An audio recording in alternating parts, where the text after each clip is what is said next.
Hello बच्चों, आज solution chapter का बहुत ही इंपॉर्टेंट लेक्चर नंबर 16 लेकर आया हूं, जिसमें आप लोग पढ़ेंगे last colligative properties osmotic pressure. देखिए, 4 कॉलिगेटिव प्रॉपर्टीज होती हैं, जिनमें हम लोगों ने 3 कॉलिगेटिव प्रॉपर्टीज को पढ़ चुके हैं, जिसमें number 1 relative lower in vapour pressure, number 2 elevation in boiling point, number 3 depression in freezing point, और चौथी कॉलिगेटिव प्रॉपर्टीज है ऑस्मोटिक प्रेशर। अब इस ऑस्मोटिक प्रेशर के पहले हमें कुछ पॉइंट, कुछ बातें समझना बहुत जरूरी है। जैसे सेमी परमेबल मेम्ब्रेन हम समझे, पहले हम लोग ऑस्मोसिस पहले समझे और थोड़ा सा डिफ्यूजन समझ लेंगे। तो अगर ये टर्मिनोलॉजी अगर हम अच्छी तरीके से समझ लेंगे तो हमारे लिए ऑस्मोटिक प्रेशर आसान हो जाएगा। तो चलिए, ऑस्मोटिक प्रेशर समझने के पहले हम लोग पहले सेमी परमेबल मेम्ब्रेन की बात करते हैं, ऑस्मोसिस की बात करते हैं और डिफ्यूजन की बात करते हैं। इसके बाद फिर हम ऑस्मोटिक प्रेशर समझेंगे। तो बहुत ही इंपॉर्टेंट हेडिंग लगा लेंगे, semi permeable membrane, permeable membrane, semi permeable membrane.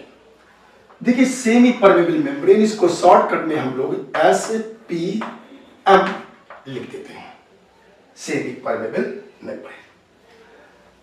देखिए क्या है, ये एक मेम्ब्रेन है, जैसे हम लोगों की स्किन, ये सेमी परमेबल मेम्ब्रेन है। और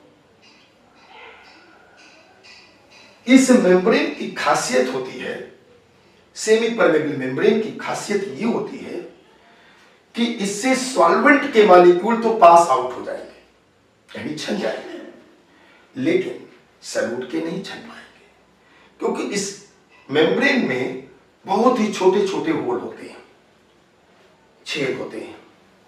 और तुम जानते हो, सॉल्यूशन में जो 2 कंपोनेंट होते हैं, सॉल्यूशन और सॉल्यूट, सॉल्वेंट और सॉल्यूट, तो सॉल्वेंट के मॉलिक्यूल का साइज छोटा होता है और सॉल्यूट पार्टिकल का साइज बड़ा होता है। तो इस मेम्ब्रेन से सॉल्यूट के पार्टिकल तो नहीं निकल पाएंगे, लेकिन सॉल्वेंट के मॉलिक्यूल पास आउट हो जाएंगे। तो ऐसे मेम्ब्रेन को हम लोग सेमी परमेबल मेम्ब्रेन कहते हैं। आप कह सकते हैं कि ए मेम्ब्रेन, बहुत एक सिंपल लाइन में लिख देता हूं, ए membrane which do not permit, a membrane which do not permit movement of solute particle, do not permit movement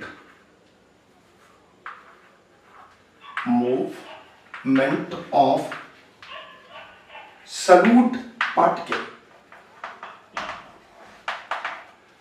is called semi permeable membrane. यानी a membrane which do not permit movement of solute particle is called semi permeable membrane. यानी जिससे solute के particle ना निकल पाए। जैसे मान लीजिए, सपोज कीजिए मेम्ब्रेन है और इस मेम्ब्रेन में यहां पर आपने सॉल्यूशन भर दिया, ठीक, और ये मान लीजिए कि सेमी परमेबल मेम्ब्रेन है। तो यहां पे सॉल्यूशन में क्या होता है, सॉल्यूट प्लस सॉल्वेंट। तो सॉल्वेंट के मॉलिक्यूल तो निकल आएंगे, किसके आएंगे, सॉल्वेंट के, लेकिन सॉल्यूट के मॉलिक्यूल, वो जो पार्टिकल होंगे वो इसी बीकर में बने रहेंगे। क्लियर हो गया? तो हमें आपको समझना है कि सेमी परमेबल मेम्ब्रेन से सॉल्यूट के मॉलिक्यूल नहीं निकल पाएंगे और सॉल्वेंट के मॉलिक्यूल निकल जाएंगे। क्लियर? अब ये सेमी परमेबल मेम्ब्रेन दो तरीके की होती है। सेमी परमेबल मेम्ब्रेन दो तरीके की होगी। कौन कौन? एक नेचुरल हो गया, नेचुरल सेमी परमेबल मेम्ब्रेन। अब नेचुरल के जो एग्जाम्पल है, हम लोगों की जो स्किन है ये सेमी परमेबल मेम्ब्रेन होती है। तो ये एक तो एनिमल मेम्ब्रेन होगी, एनिमल सेमी परमेबल मेम्ब्रेन, और दूसरा एक वेजिटेबल भी हो गया, vegetable semi permeable membrane. Vegetable में क्या होगा? जैसे नई आलू आती है तो नई आलू में आप देखेंगे ऊपर छिलका होता है, वो छिलका पहले से ही उखड़ा हुआ होता है, वो सेमी परमेबल मेम्ब्रेन है। या आलू का पतला सा पतला आप चिप्स काट लीजिए तो वो चिप्स भी सेमी परमेबल मेम्ब्रेन के अंतर्गत आएगा। तो ये आपका नेचुरल सेमी परमेबल मेम्ब्रेन है। दूसरा आता है जिसे बोलेंगे artificial, artificial semi permeable membrane. Artificial में बहुत ही काम की सेमी परमेबल मेम्ब्रेन है, वो Cu2 और FeCN का होल 6 ये, और इसे हम लोग बोलेंगे कॉपर फेरोसाइनाइड, कॉपर फेरोसाइनाइड। ये कॉपर फेरोसाइनाइड ये एक आर्टिफिशियल सेमी परमेबल मेम्ब्रेन होती है। तो हम लोग सेमी परमेबल मेम्ब्रेन समझ गए कि सॉल्यूट के मॉलिक्यूल को नहीं निकलने देगी और सॉल्वेंट के मॉलिक्यूल निकल जाएंगे, हम इसको सेमी परमेबल मेम्ब्रेन बोलेंगे। अब इसी जगह एक वर्ड आता है जो कि बहुत ही इंपॉर्टेंट है, जिसे हम बोलते हैं ऑस्मोसिस। बहुत ही फेमस है। क्या है ऑस्मोसिस? जरा ऑस्मोसिस के बारे में समझ लें। सपोज कीजिए कि यहां पर ये एक हमने कंटेनर ले लिया और यहां पर एक सेमी परमेबल मेम्ब्रेन को ऐसे रख दिया। ये क्या है? Semi permeable membrane. इसको सेमी परमेबल मेम्ब्रेन हम लोग बोलेंगे। इसको बंद भी कर दिया। यहां पे सॉल्यूशन फर्स्ट है और यहां पे सॉल्यूशन हमने सेकंड ले लिया। क्लियर? पर इसका कंसंट्रेशन C1 है, इसका कंसंट्रेशन C2 है, और ये भी बता दिया कि C1 is greater than C2, यानी C1 का कंसंट्रेशन C2 से ज्यादा है। तो देखिए इसका कंसंट्रेशन ज्यादा है, इसका कंसंट्रेशन कम है। कंसंट्रेशन जो सॉल्यूशन का होता है वो सॉल्यूट पे डिपेंड करता है। अगर सॉल्यूट की अमाउंट ज्यादा है तो फिर वो कंसंट्रेट, अगर सॉल्यूट की अमाउंट कम है तो उसका कंसंट्रेशन कम है। तो जैसे इसका कंसंट्रेशन कम है तो इसका मतलब यहां पे सॉल्वेंट ज्यादा होगा, सॉल्यूट कम होगा, क्योंकि लो कंसंट्रेशन है ना। तो लो कंसंट्रेशन का मतलब सॉल्यूट कम होगा, सॉल्वेंट ज्यादा होगा।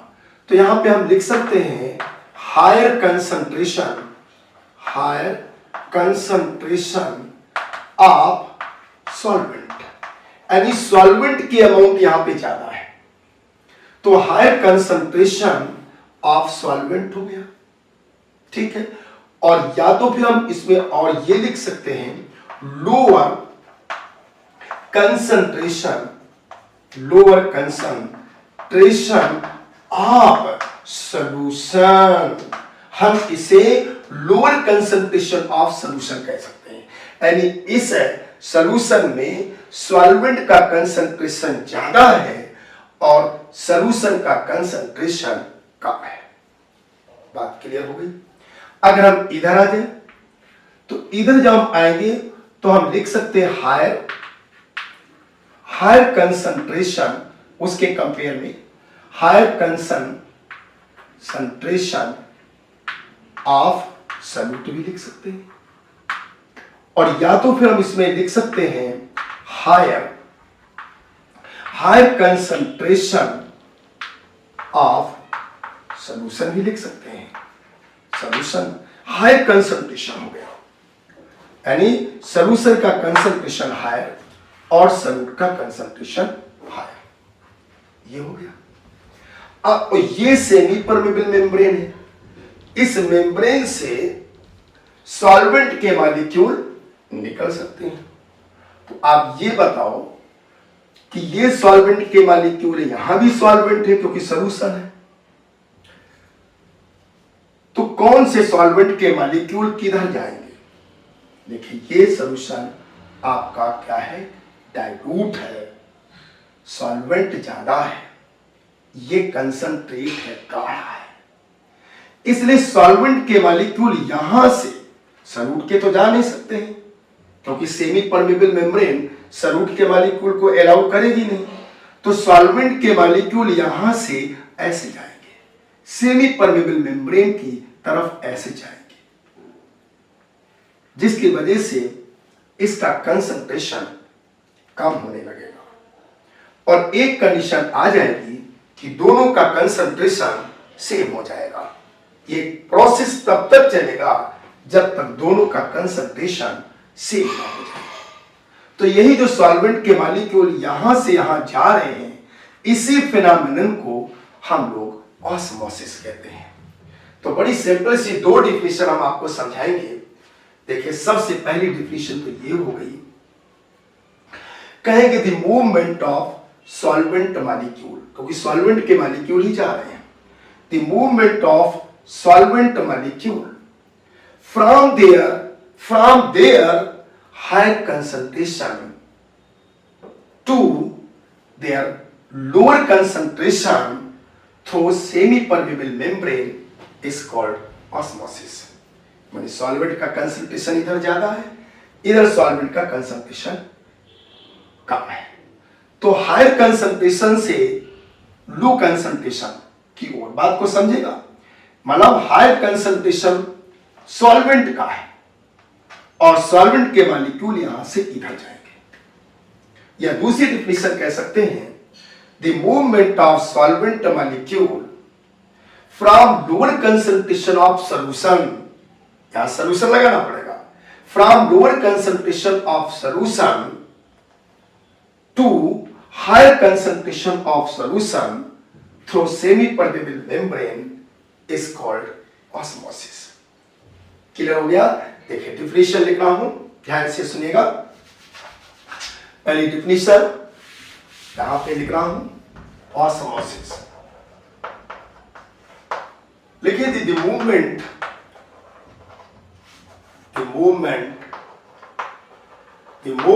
Of solvent molecule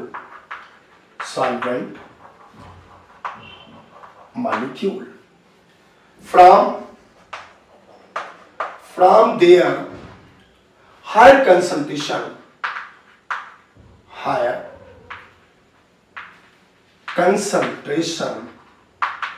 to their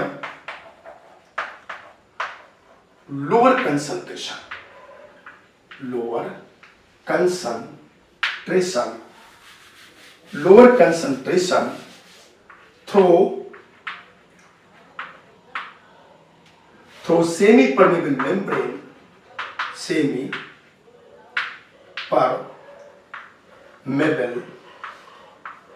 membrane is called osmosis। हम इसको osmosis बोलेंगे। The movement of solvent molecule from their higher concentration to their lower concentration through semi-permeable membrane is called osmosis। हम इसे osmosis बोलेंगे। या दूसरी डिफिनेशन हम लिखेंगे, the movement of the solvent molecule from lower concentration of solution to higher concentration of solution। The movement of solvent molecule, solvent molecule from lower concentration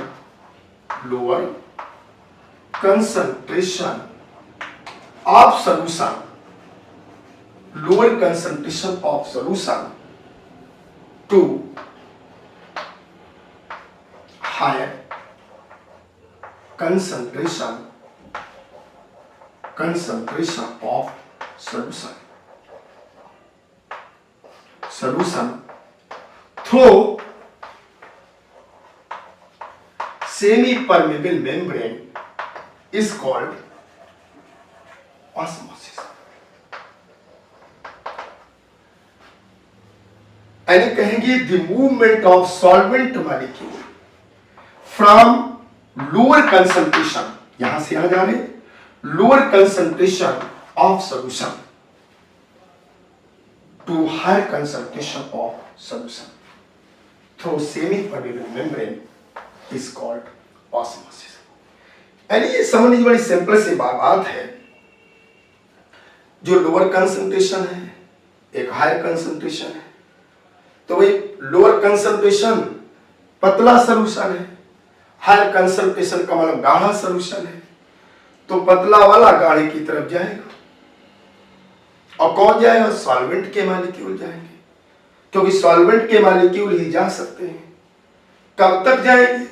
जब तक कि दोनों का कंसंट्रेशन बराबर ना हो जाए।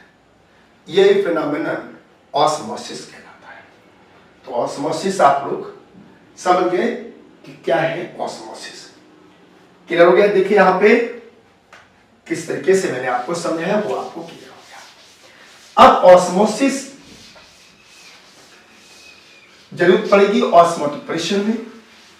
अब जैसे इसी से जुड़ा हुआ पॉइंट्स है तो हम लोग समझेंगे।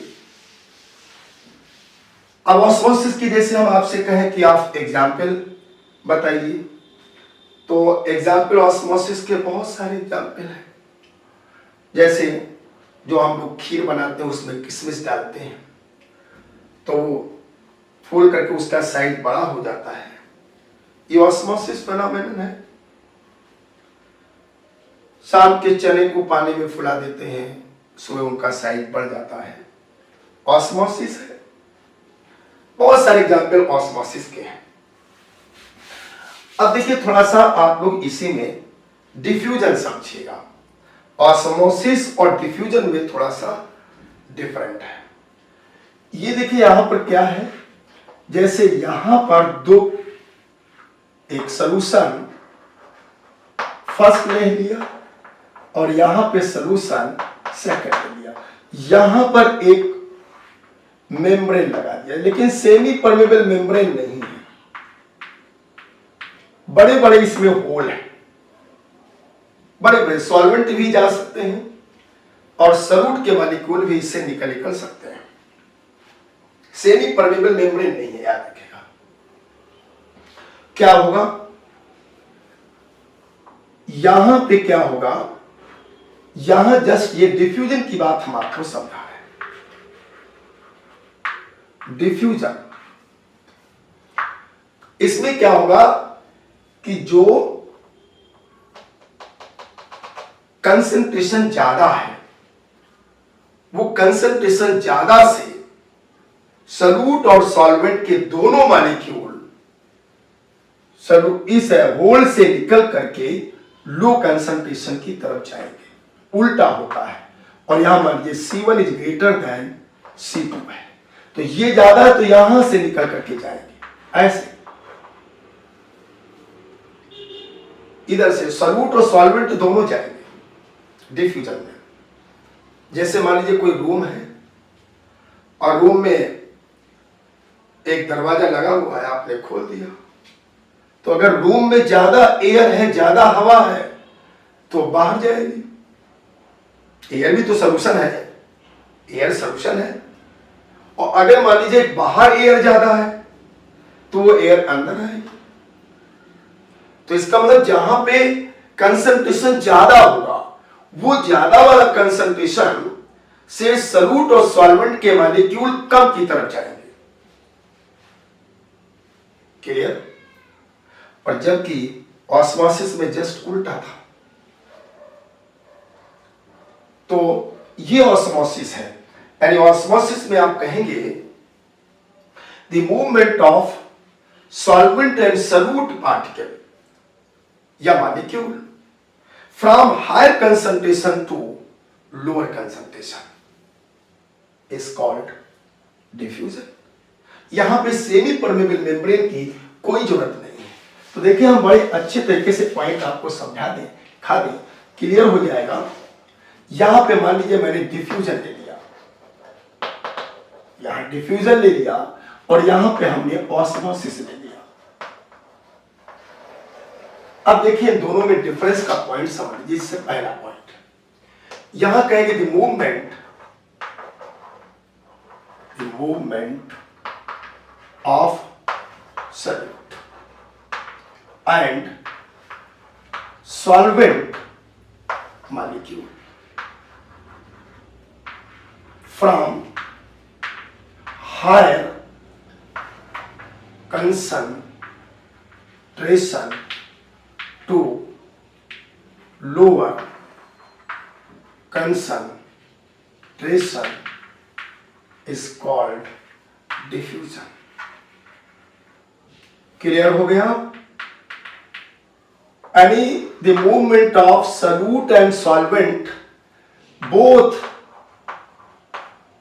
molecule from higher concentration to lower concentration is called diffusion।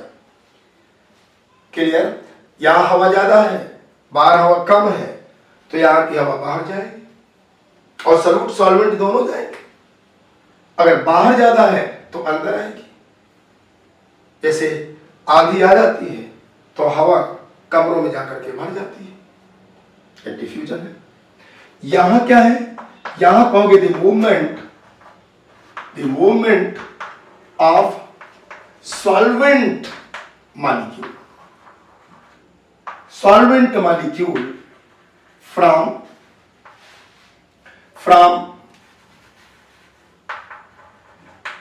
lower concentration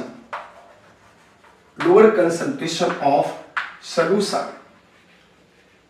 to higher concentration of solution through semi-permeable membrane is called osmosis। ये देखिए जस्ट उल्टा, बहुत इंपॉर्टेंट पॉइंट, बहुत इंपॉर्टेंट। लोग पूछ देते हैं कि ऑस्मोसिस डिफ्यूजन में क्या difference? The movement of solvent molecule from lower concentration of solution to higher concentration of solution through semi permeable membrane is called osmosis. यही पहला पॉइंट ही जबरदस्त पॉइंट, जस्ट उल्टा होता है। डिफ्यूजन में हायर कंसंट्रेशन से लोअर कंसंट्रेशन की ओर, osmosis में लोअर कंसंट्रेशन से और हायर कंसंट्रेशन की ओर, ओनली सॉल्वेंट की मॉलिक्यूल। हम यहां पे लिख सकते हैं, कह सकते हैं। अगला पॉइंट, ये फर्स्ट पॉइंट था, हम लिखेंगे no semi permeable membrane is required.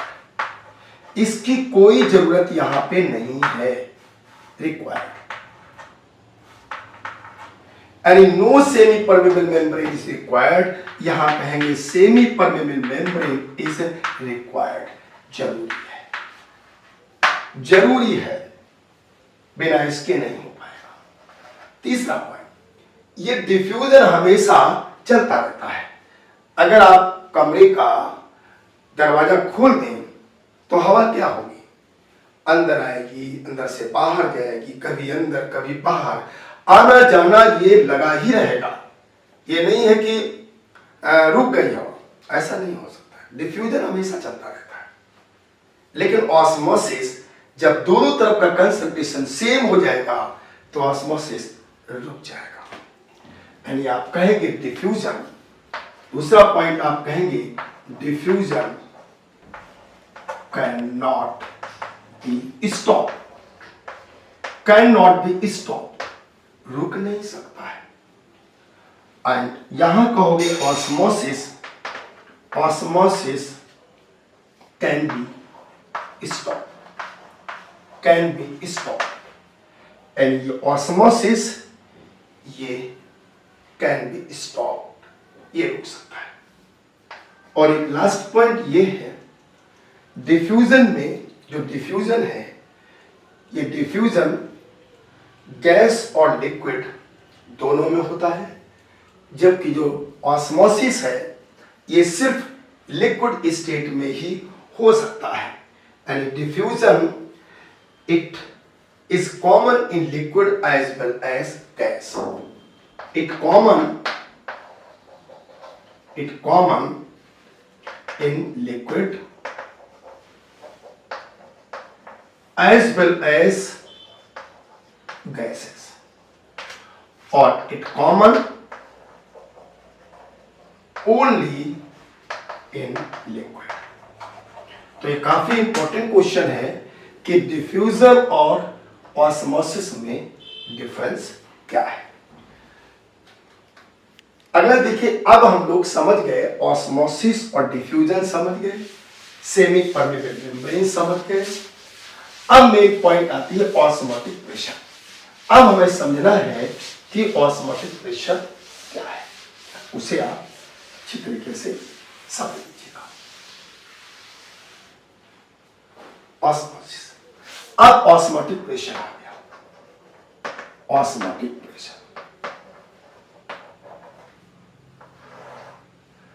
देखिए, यहां पर ये कंटेनर लिया और यहां पर सेमी परमेबल मेम्ब्रेन इस तरीके से फिट कर दिया, ये आपका, और इसी में आपने यहां पे पिस्टन लगा दिया। यहां पे क्या भरा, सॉल्वेंट, यहां पे क्या भरा, सॉल्यूशन। ये क्या है, ये सेमी परमेबल मेम्ब्रेन है, ये क्या है, piston.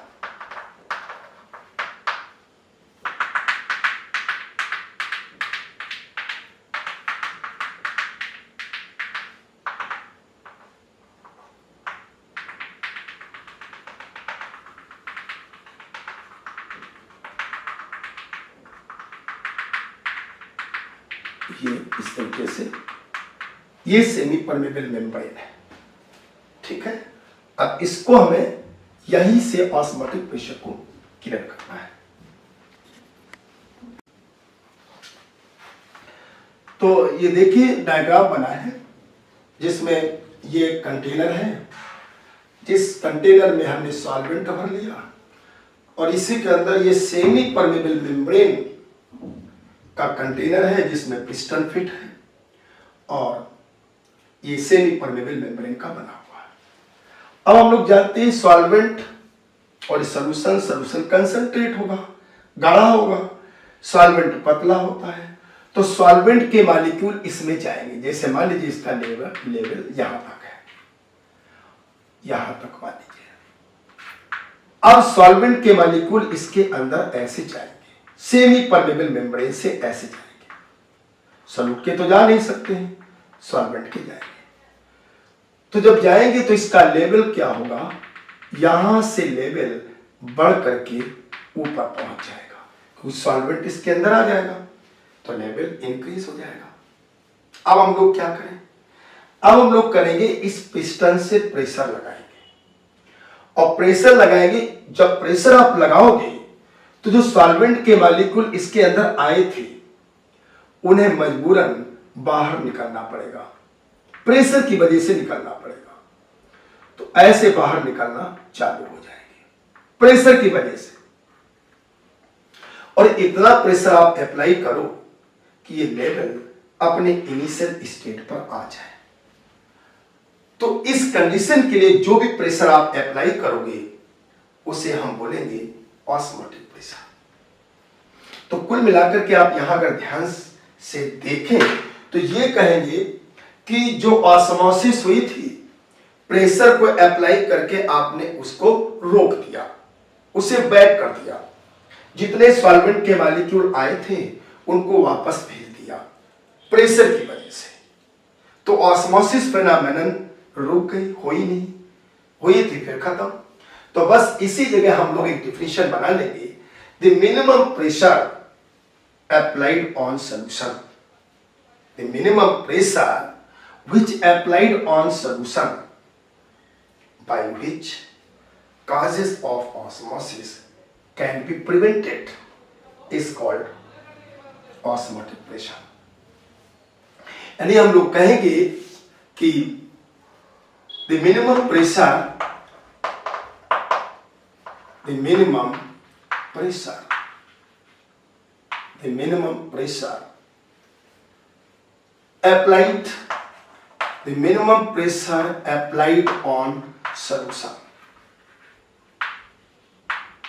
causes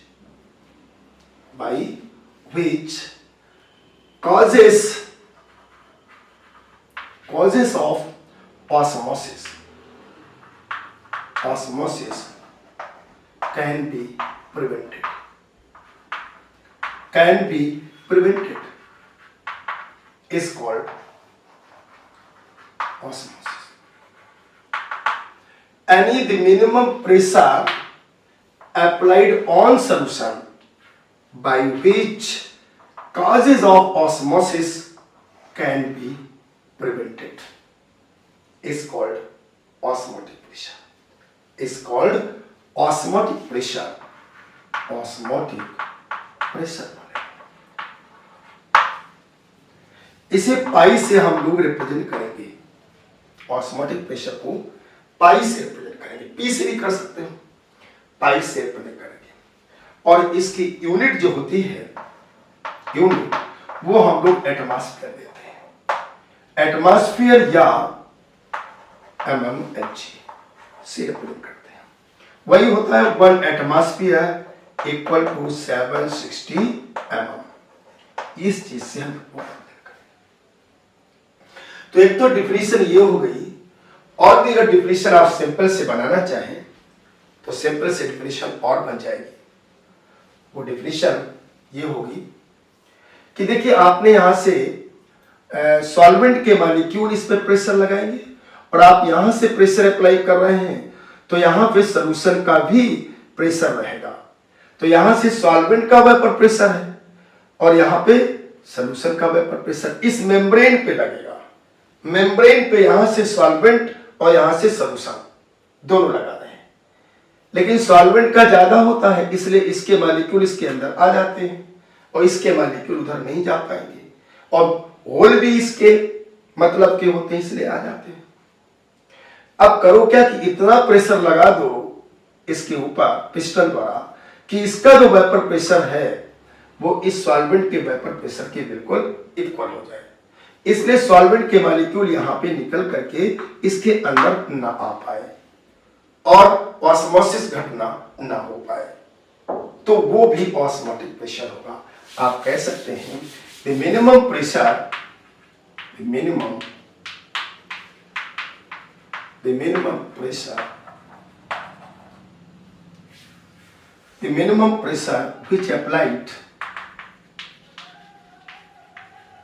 which applied on solution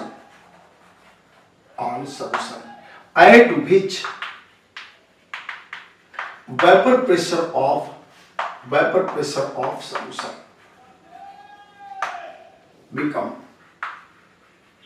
becomes equal to vapor pressure of solvent is called osmotic pressure. उसे हम ऑस्मोटिक प्रेशर बोलेंगे। यानी the minimum pressure which applied on solution, आप इसी सॉल्यूशन पे तो अप्लाई करेंगे पिस्टन से, एट विच जिस पर क्या हो जाता है वेपर प्रेशर ऑफ सॉल्यूशन, जो सॉल्यूशन का वेपर प्रेशर होता है becomes equal to vapour pressure of solvent, जो सॉल्वेंट है उसके वेपर प्रेशर के इक्वल हो जाए, इसको ऑस्मोटिक प्रेशर। तो एक डिफिनेशन ये है, एक डिफिनेशन ये है, दोनों एक ही है। तो minimum pressure which applied on solution at which vapor pressure of solution become equal to the vapor pressure of solvent. दूसरी the minimum pressure applied on solution by which causes the osmosis phenomenon can be prevented is called osmotic pressure. हम उसे osmotic pressure बोलेंगे. इसके बाद osmotic pressure में के बाद एक फार्मूला आता है कि हम इसको कैसे क्या ऑस्मोटिक प्रेशर को कैलकुलेट करेंगे किसी सॉल्यूशन का. उसके निकालने के लिए एक वन टॉप ने एक रूल दिया जिसका नाम है वन टॉप डाइल्यूशन लॉ. देखिए एक फार्मूला डिराइव कर रहा हूं जिसे न्यूमेरिकल लगते हैं. तो ये है van't top dilution law. Van't top dilution law. इन्होंने ये कहा जैसे मान लीजिए ये कंटेनर है और इस कंटेनर में डाइल्यूट सॉल्यूशन है, डाइल्यूट सॉल्यूशन, और एक दूसरा कंटेनर है जिसमें मान लीजिए गैस हो गया. तो यहां पर गैस के मॉलिक्यूल हो गए, गैस के मॉलिक्यूल हो गए, और यहां पर सॉल्यूट के मॉलिक्यूल हो गए, सॉल्यूट मॉलिक्यूल. अब वन टॉप ने ये बताया कि किसी डाइल्यूट सॉल्यूशन में सॉल्यूट के पार्टिकल का बिहेवियर वही होगा जो गैस में गैस के मॉलिक्यूल का होता है. इसलिए जो डाइल्यूट सॉल्यूशन का ऑस्मोटिक प्रेशर होगा वो गैस प्रेशर के बिल्कुल इक्वल होगा. जैसे हम लोगों ने आइडियल गैस इक्वेशन पढ़ा है, क्या पढ़ा है, PV इक्वल टू nRT या P equal to nRT upon V, या हम इसी को P इक्वल टू N के प्लेस पे रख सकते हो W अपॉन M1 और RT अपॉन V. ये फॉर्मूला आप लिख सकते हैं आइडियल गैस इक्वेशन. इसी इक्वेशन से हम लोग इस डाइल्यूट सॉल्यूशन का ऑस्मोटिक प्रेशर भी निकाल सकते हैं. इन्होंने ये कहा कि according to van't top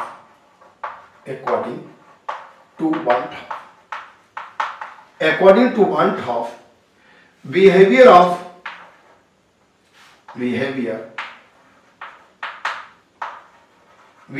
of solute molecule in dilute solution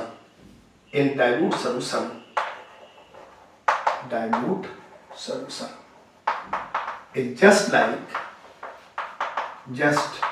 like behavior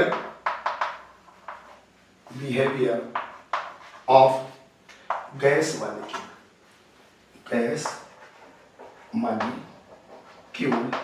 in gas. So osmotic pressure of dilute solution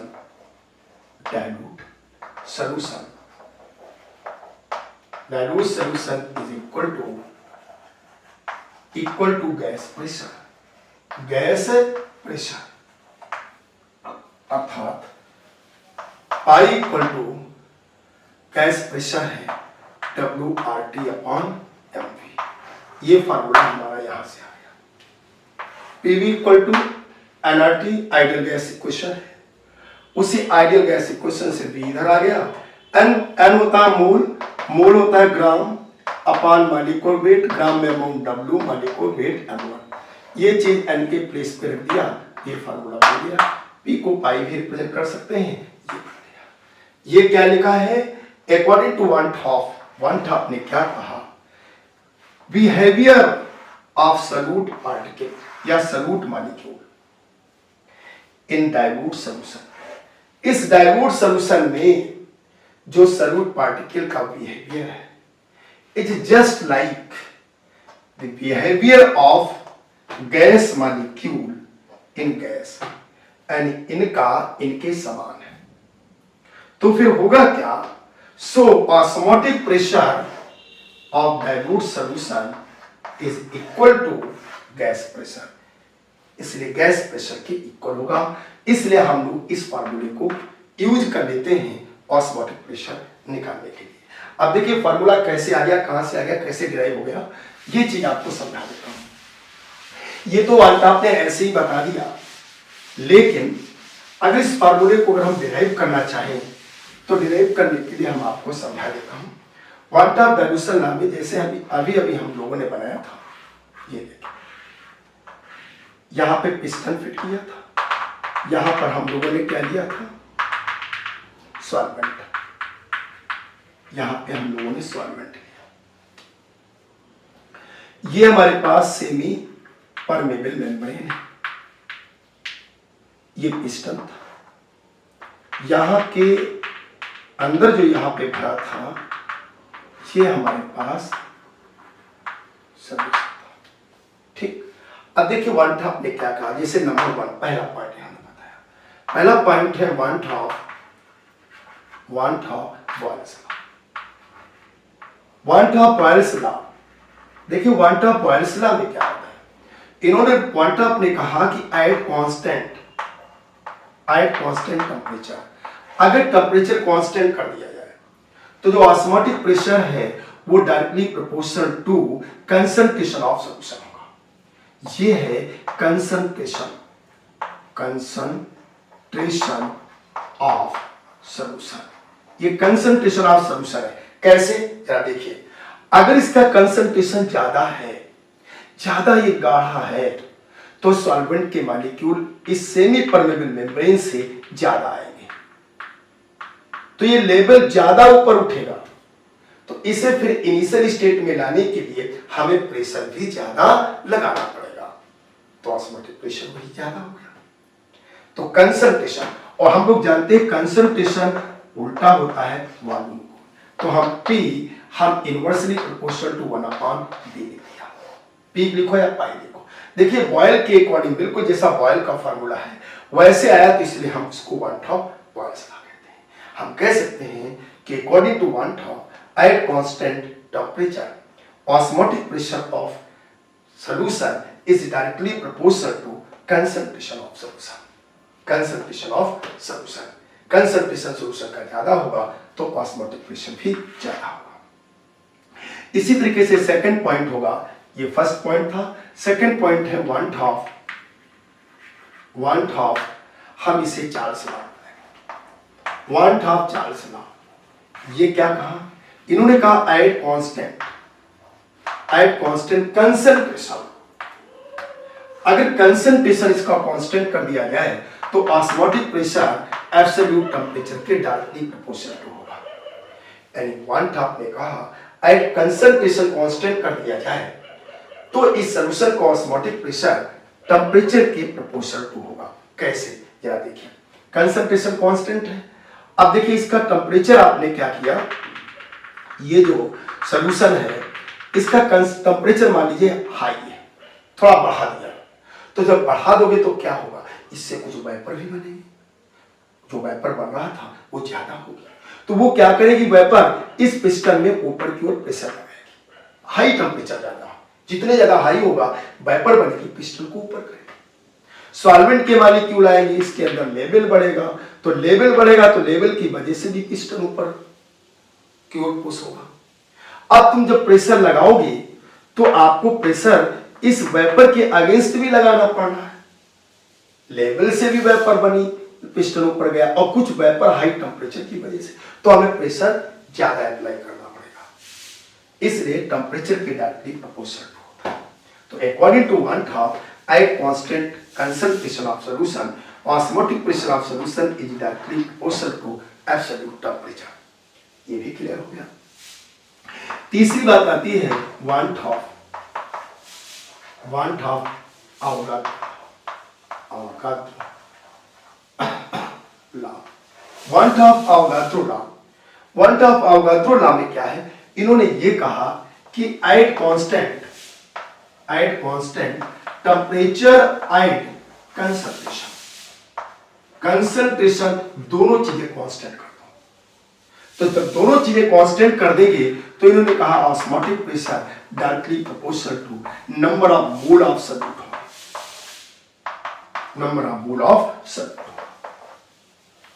यानी टेम्परेचर अगर कांस्टेंट है, कंसंट्रेशन कांस्टेंट है, तो हमने जितने ज्यादा सॉल्यूट पहले मिलाए थे तो उतने ज्यादा ऑस्मोटिक प्रेशर होगा।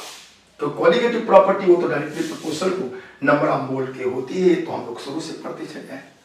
अब तीनों इक्वेशन से लिखेंगे from equation number first, second and third. तो pi proportional to NT upon T। N आया, ये एन आया, टी आया, दैट मीन प्रोपोर्शनल टू है, दैट मीन प्रोपोर्शनल टू है, ये 1 अपॉन V आ गया, ये B हो जाएगा। प्रोपोर्शनल टू को हटाएंगे तो पाई दिस इक्वल टू आ जाएगा NRT upon B, NRT upon B। ये देखिए इक्वेशन हो गया। इसी में हम लोग जानते हैं कि N इक्वल टू होता है amount of solute into molecular weight of solute. Okay, तो अगर हम ये वैल्यू यहां पे पुट कर दें तो यहां पे हमारे पास WRT अपॉन M1 दिया जाएगा। ये फार्मूले से हम लोग अगर देखें ध्यान से तो यहां पर ये मोलरिटी है, यहां पर वॉल्यूम जो होगा वो लीटर में दिया जाएगा, याद रखना वॉल्यूम को हमेशा लीटर में। तो ये अगर देखा जाए तो हमारी मोलरिटी है, हम लिख सकते हैं पाई इक्वल टू मोलरिटी और आरटी। इस तरीके से ये ऑस्मोटिक प्रेशर निकालने का फार्मूला है।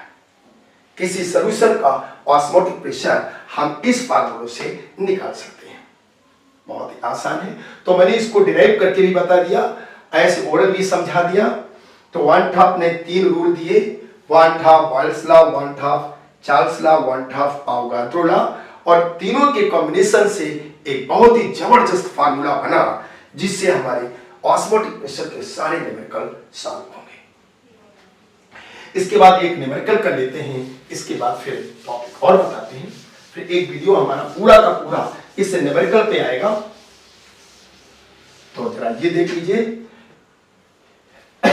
जैसे हमने लिखा कि at 27 degree centigrade temperature, 27 degree centigrade temperature, find osmotic pressure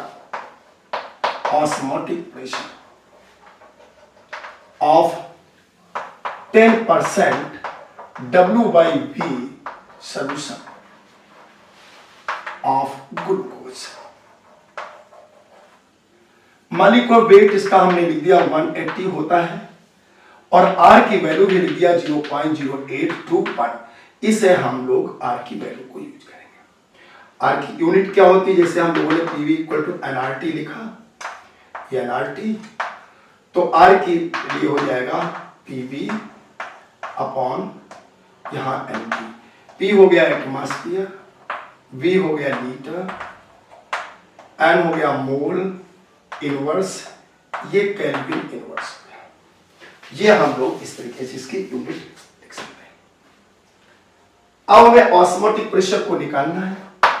बताओ इससे हम लोग क्या लिख सकते हैं, हमने आपको कंसंट्रेशन बताया था, इससे लिख सकते हैं 100 ml सॉल्यूशन कंटेन्स, बताओ भाई, कंटेन्स 10 ग्राम, बोलो, ग्लूकोज।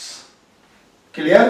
स्मॉल w हमारे पास 10 ग्राम आ गया, V आ गया 100 ml, लेकिन हमारा जो वॉल्यूम है उसे हमेशा लीटर में यूज करेंगे, तो 100 अपॉन 1000, या हम इसी को 0.1 लिख सकते हैं। ये किस में आ गया, लीटर में। मॉलिक्यूलर वेट हमारे पास ग्लूकोज का C6H12O6 होता है मॉलिक्यूलर फार्मूला, इसका 180 होता है, पीछे बहुत बार समझा चुका हूं। और R इक्वल टू हमारे पास 0.0821 है, और इसके बाद टेम्परेचर हमारा केल्विन में होना चाहिए, तो यहाँ 27 हो गया प्लस 273 जोड़ देंगे तो 300 केल्विन हमारा ये टेम्परेचर हो गया। अब ये सारी वैल्यू हमारे पास दी हुई है, इस वैल्यू को हम लोग इस फार्मूले में रखेंगे, ये WRT अपॉन M1V हो गया।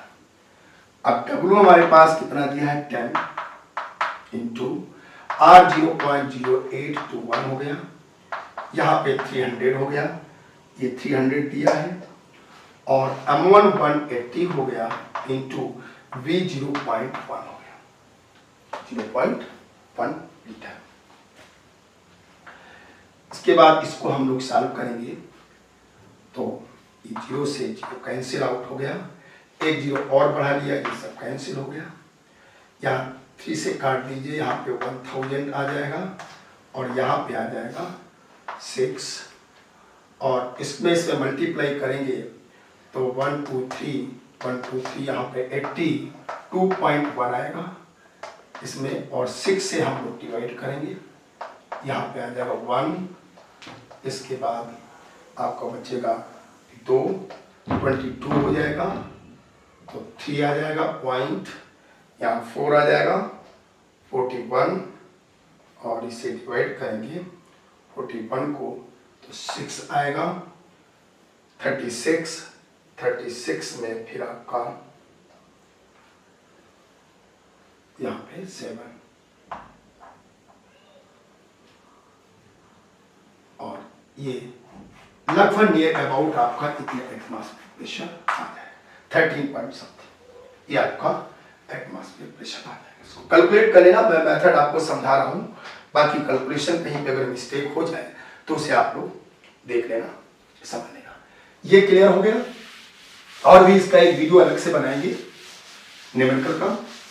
और एक लास्ट टॉपिक इसमें और देख लीजिए कि अगर हमें एक्सपेरिमेंटली डिटर्मिनेशन करना है ऑस्मोटिक प्रेशर का, तो उसके लिए मेथड का नाम है बर्कले-हार्टले ऑस्मोमीटर।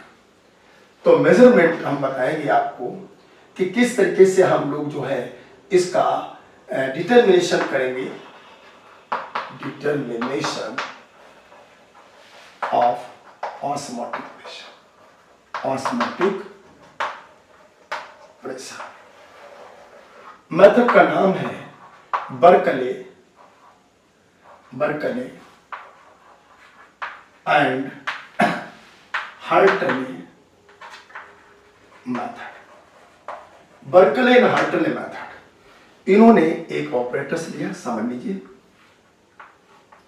इस तरीके से ऑपरेटर्स लिया, और लेने के बाद यहां पे ऐसे कंडीशन बनाई, और बनाने के बाद यहां पे इस तरीके से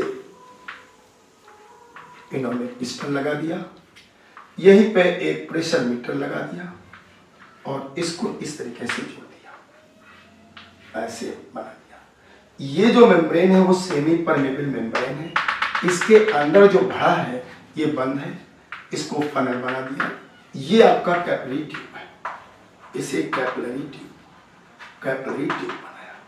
यही पे सब स्केल लगा हुआ है, यहाँ पे जो भरा है सॉल्वेंट है, इसमें सॉल्यूशन भरा है, सॉल्यूशन भरा हुआ है। ये ऑपरेटस इस तरीके से बना है। ये पिस्टन है, यहाँ पे प्रेशर मीटर या प्रेशर गॉज लगा हुआ। अब देखिए क्या होगा कि इस सॉल्वेंट के मॉलिक्यूल इस सेमी परमेबल मेम्ब्रेन से इसमें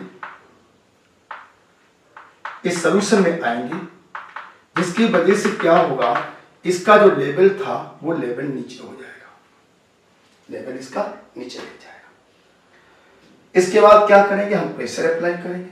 जब प्रेशर अप्लाई करेंगे तो जो मॉलिक्यूल आए थे वापस लौट जाएंगे, और इतना प्रेशर अप्लाई करो कि लेवल अपनी इनिशियल स्टेट पे आ जाए। ऐसे इनिशियल स्टेट पे लाने के लिए जो प्रेशर आप अप्लाई करोगे वही ऑस्मोटिक प्रेशर होगा, उसे हम इस प्रेशर गॉज में पढ़ लेंगे। कहोगे according to osmosis phenomenon solvent molecule move towards solution, so level of solvent molecule in capillary tube decreases. Now pressure applied on solution to obtain initial level of solvent. For this condition, applied pressure on solution is called osmotic pressure. It is noted from this pressure meter pressure gauge. कुछ इसके advantage हैं, जैसे advantage में पहला point ये है कि operator बहुत ही सिंपल है और आप इसे बहुत ही आसानी से इसे कैलकुलेट कर लेंगे, रिजल्ट आपका बिल्कुल करेक्ट आएगा। तीसरा पॉइंट, ये कैपिलरी ट्यूब बहुत पतली होती है, इसलिए इस पे एटमॉस्फेरिक प्रेशर का कोई इफेक्ट नहीं पड़ता है कि यहाँ पे प्रेशर की वजह से, एटमॉस्फेरिक प्रेशर की वजह से लेवल नीचे हो जाए, तो no effect of atmospheric pressure. और इस सॉल्यूशन का कंसंट्रेशन भी चेंज नहीं होता है, क्योंकि जितने सॉल्वेंट के मॉलिक्यूल गए थे उतने फिर वापस आ जाते हैं, इसलिए कंसंट्रेशन का भी चेंज नहीं होता है। और सेमी परमेबल मेम्ब्रेन के टूटने का चांस बहुत कम रहता है, क्योंकि यहाँ ऊपर ने ज्यादा प्रेशर अगर लगाओगे तो यहाँ से सॉल्वेंट ऐसे बाहर आ जाएगा। तो इस तरीके से ये थ्योरेटिकल कभी कभी आप लोगों के पेपर में आ जाता है कि बर्कले ऑस्मोमीटर से ऑस्मोटिक प्रेशर को कैसे आप डिटरमाइन करेंगे। तो इस तरीके से ये पूरा क्वालिटेटिव प्रॉपर्टी में ऑस्मोटिक प्रेशर आपका फिनिश हो गया थ्योरेटिकल पोर्शन। अब इसका एक अलग से हम वीडियो बनाएंगे जिसमें उसके ऑस्मोटिक प्रेशर के सारे न्यूमेरिकल रखेंगे। Okay, thank you very much, और नोट्स आप लोग बनाते रहिए।